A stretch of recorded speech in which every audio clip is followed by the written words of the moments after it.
Bilarmidingiz, bilinchikka xamirdan shunaqa do'mboqqina bananli pirog qilsa bo'lishini? Bilmaganlar uchun ko'rsatib beraman. Zavtrakka juda ham to'yimli va shirin pirog bo'ladi. Tuxum bilan shakarni yaxshilab aralashtirib olgandan keyin ustidan sut, yog', un va bir chimdim razjahitelь solib, ularni ham yaxshilab aralashtiramiz.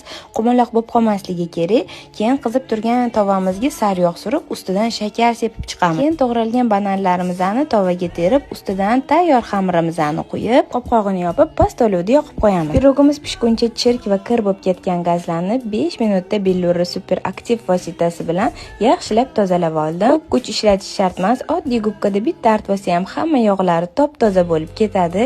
Gazinglar yaltillaydi, reshotkalarigacha top-toza qilib beradi. Olib ishlatib ko'ringlar. Endi pirogimizni teskari tarafini ag'darib, yana 12 minutga qo'yib qo'yamiz. Qarabsizki, do'mboqqina, shiringina pirogimiz tayyor. Ustini xohishga ko'ra bezatib, maza qilib yesanglar bo'ladi. Mana videoda ichlarigacha pishgani ko'rinib turibdi. Albatta tayyorlab ko'ringlar.